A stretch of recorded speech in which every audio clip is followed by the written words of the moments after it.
say was the center of your focus and the thing that occupied the most of your time in your off-season study? Great question. Try to keep it fresh in my mind and try to learn every year. And it started when I saw the New England Patriots win the Super Bowl. And it's just about what's the common denominator on great teams, great organizations, and there's plenty of professional organizations. They just struggle every year. And the fans and the media, they blame the coaches. And you don't coach at that level unless you're not a great coach. It's not you just wake up and they make you a coach. And then it's even more comical when they blame the players. And I hear the term, well, he's a bad player. They're not bad players, but what's the problem? And that's why do some organizations have these great teams? Why do these certain companies have these great companies even during hard times? And the term we come up with around here is just they own it. It's theirs. It's their property. And I just noticed when Curtis Grant walks around here, he walks in this building, he thinks he owns the damn thing. And because he does.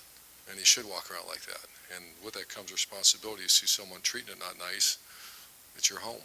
So that was the central theme, and we're continuing that through training camp, part of it. You guys talked a lot this past week about how much their off-season included extended endurance work. Would your team last year have been able to run at the tempo that you want them to run this year, or was this off-season and the extra work necessary to get them to where Kevin Wilson wants them to go? I think that's a lot of times, players just because they just finished, it was harder this year. No, it wasn't. It was hard. I don't want to say I'll ask Mick, but it's not like that was a mandate sent down for me that we have to run more than we have. So I think that's simply what kind of team we have. We are going to play with much more tempo and offense, but I don't think that affected the offseason. Front row left, Mitch. You have a rather unproven stable of wide receivers. What gives you confidence that one or two of those guys is going to step up and produce to the level? Yeah, it's one of the best groups we've ever had culturally. They believe in the 4 to 6A to B +2 mentality that we have here, and there's zero issues. I mean, it's just show up, go to work, be at your body weight, and give your very best. They are unproven, but those kind of players usually turn out to have very good careers. Far right over here, land of tens, Austin Ward. Urban, there was so much talk last year about the team was a year away. You had so many starters to replace in training camp. As a coach, do you enjoy that particular challenge and building guys up more than having a roster with so many veterans back, or do you have a preference between those two? No, it's whatever hand's dealt. I think you always like to have it's a little, you advance more quickly when you have a established group. Like our older guys are fantastic. So, but it's not like you have a choice. It's just part of the deal. Is there a different mentality or mindset or approach that you use when you have a group that has as many returners as you have? Yeah, well, that's that whole 2,000 rep club. It's we know every rep that they've taken during their career here at Ohio State, and it's just that whole mentality. Football's a tough sport, and we're just going to be efficient with every rep, especially for a guy that's played a lot. And much different mentality. Not so much for the team, for individuals. So if a guy's played, he's been a starter for 2 years. It's not like you're going to see him get wiped out in practice and show us that he's a tough guy. We've already established that. Does that actually help you develop some of the youth then, as opposed to last year? If you have to, have some starters and find some starters, does that make it easier to? Yeah, and every rep, that's like it's always sometimes hard to get that second or third quarterback a rep when the first guy's a new quarterback because he's going to take them all. And did you remember that happened with Kenny Guyton? Our first 2 years, it was hard because it was so new to Braxton that he took up so many reps. That way, such an amazing example of preparing yourself even when you're not getting the game rep. Kenny Guyton's legendary around here because he won games for us without getting the one-on-one reps. But when you have an established guy, it's a little easier to stick the other guy in there. Front row, Bill. I know it's so early. Is there anybody who's made a jump in your mind? Any position group? Any young player? It's too early, Bill. Next week we'll get you. Try. Far left, front row, Doug. Urban, what did you learn or observe from Michael Jordan last year playing as a true freshman on the offensive line, and how would that affect how you guys view Josh Myers or Wyatt Davis or any true freshmen on the offensive line guys who are fighting for spots? Well, Michael Jordan, if you evaluate it, played okay, played pretty good for a freshman, but that's a position you rarely would like to see a true freshman go play. But, there's three guys we're excited about with Josh Myers and Darren Munford and Wyatt Davis. Those are all want to, try hard guys, so we have no problem playing the guy. And Michael, it's only, I think, the second one of my career that I've ever had that Marquise Pouncey and Mike Jordan had come in here and start right away. And when you see, so on Michael, playing okay as a true freshman, what might that do for him now as a sophomore and the rest of his career? Yeah, you can't, there's no price tag you can put on experience. And we try to create that as much as you can in practice, but there's nothing like it. And he's doing really well right now. Had a great finish to the summer, and 3 days in, he did a very nice job. A little different approach you can tell from him. Second or left from the Athletic, Ari.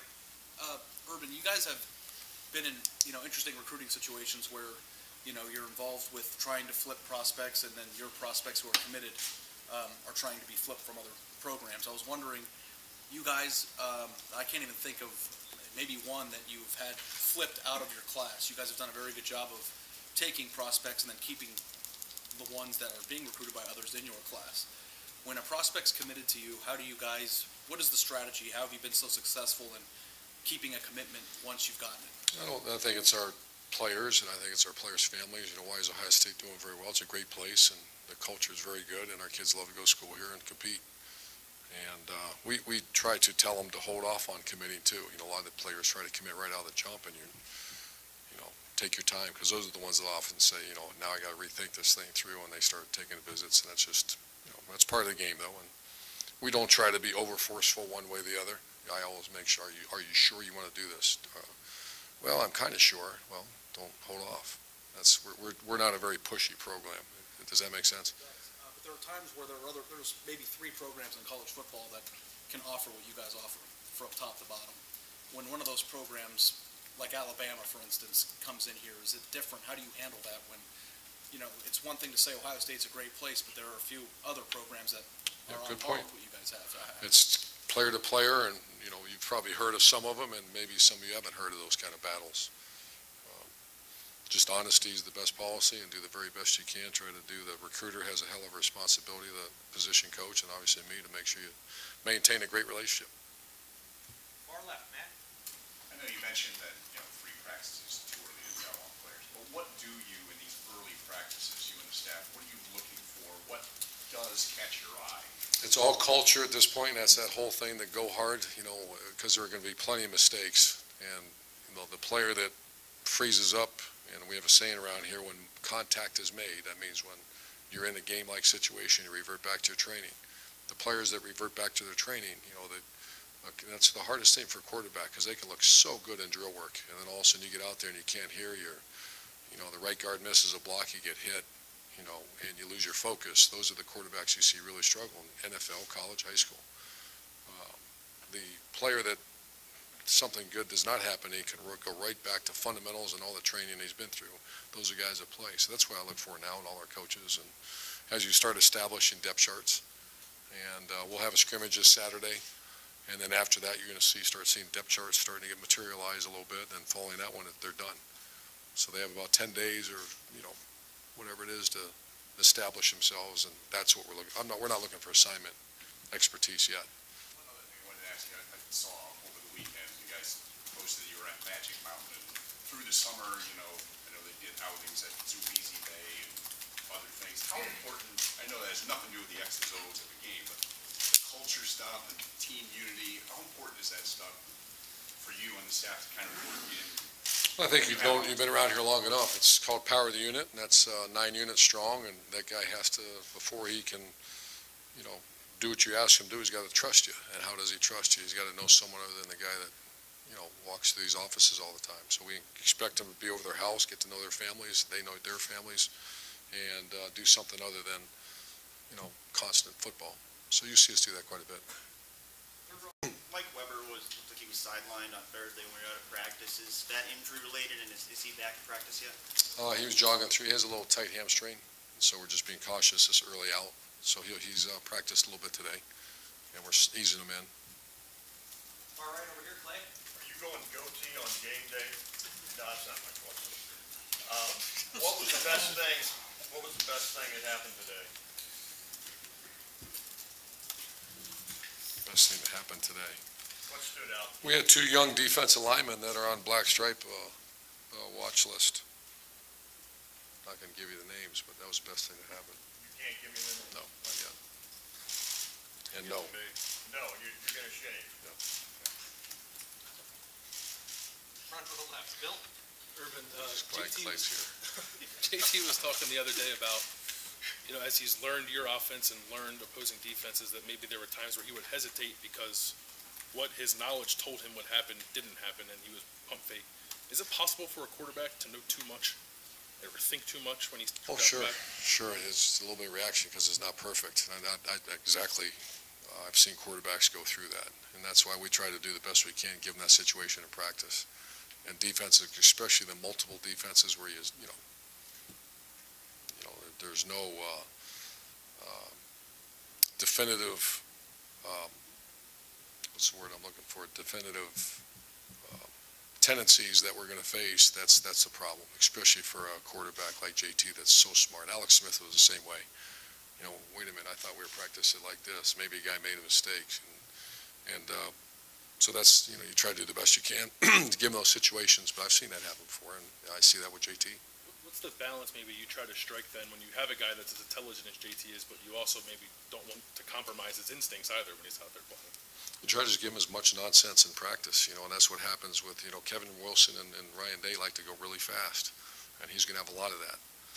And I'll just give this as a little detailed, but it's pretty good way of thinking about it. For example, in throwing the football, there's a movement key. If you're there, I'm going to throw the ball there. If you're going real fast and it's a real discombobulated defense, you don't do that. It's pure progression. That means you go 1 to 2 to 3. Does that make sense? I mean, that's a simplified way, but that's a perfect example. So if you go fast and you're going to see defenses aren't quite lined up, we're more progression-oriented in the throw game. That just simplifies things for them. Far right over here, Todd.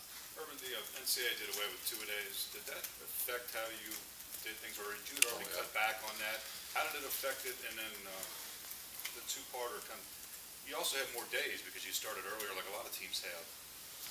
How do you balance the idea of not hitting as much but having more days?